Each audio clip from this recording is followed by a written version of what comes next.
నవదుర్గల్లో మొదటి అవతారమైన శైలపుత్రి దుర్గాదేవి, పర్వతరాజు హిమవంతుని కుమార్తె.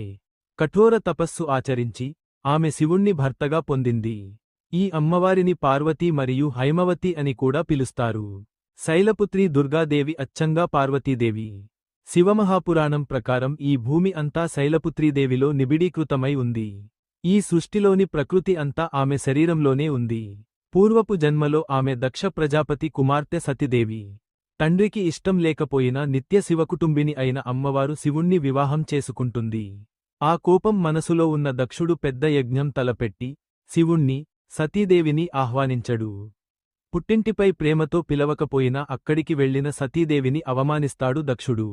అప్పుడు సతీదేవి దక్షుడు చేపట్టిన నిరీశ్వర యజ్ఞం ఎప్పటికైనా నాశనమవ్వక తప్పదనే హెచ్చరికను లోకానికిస్తూ, అవమానభారంతో కాలిగోటితో అగ్నిని సృజించి, అందులో దూకి తనువు చాలిస్తుంది సతీదేవి. తనను దాక్షాయణి పేరుతో కీర్తించవద్దని, అలా పిలిచినప్పుడు వెంటనే దక్షయజ్ఞ వినాశిని అని పిలవాలని శాసించి అంతర్ధానమవుతుంది. ఆ తరువాత, తిరిగి శివుడిని వివాహం చేసుకునేందుకు, మేనక, హిమవంతులకు కుమార్తెగా పార్వతిగా జన్మించింది అమ్మవారు. ఈమెనే శైలజ మరియు శైలపుత్రి అని కీర్తిస్తారు భక్తులు. లౌకికంగా తండ్రి నుంచి భర్త అయిన శివుడు ను వెతుక్కుంటూ ప్రయాణించింది శైలపుత్రీదేవి. ఎన్నో జన్మలకైనా తన భర్త అయిన శివుడిని సాధించాలనే తపస్సు, అనురాగం, నిశ్చలత కారణంగా చివరికి ఆయనను పొందింది. అందుకే ఆమెను భక్తులు, యోగులు శివకుటుంబిని శక్తిగా పూజిస్తారు. శైలపుత్రి ఉపాసన వలన మనలోని అంతఃశక్తి మేల్కొని, మూలాధారంలో ఉన్న శక్తి ఎత్తుకు చేరి, భక్తుడికి తనలోని దైవాన్ని దర్శించే అనుభూతి కలుగుతుందని శాస్త్రాలు చెబుతాయి.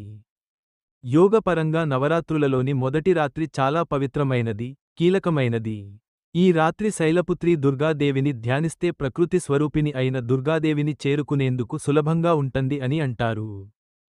ఆశ్వీయుజ శుక్ల పాడ్యమి రోజున ఈ అమ్మవారిని ధ్యానించడం ద్వారా మనం చేసే ఉపాసన సిద్ధిస్తుంది అని నమ్ముతారు. యోగ మార్గంలో ఉన్నవారు ఇంకా ఉన్నత ఆధ్యాత్మికానుభూతుల్ని అందుకోవాలని కోరుకుంటారు. అలాంటప్పుడు మూలాధార చక్రానికి అధిష్టాన దేవతైన శైలపుత్రి దేవిని ఉపాసిస్తే స్వస్వరూప జ్ఞానం పొంది ఆధ్యాత్మికంగా ఉన్నత స్థానాలకు చేరవచ్చు.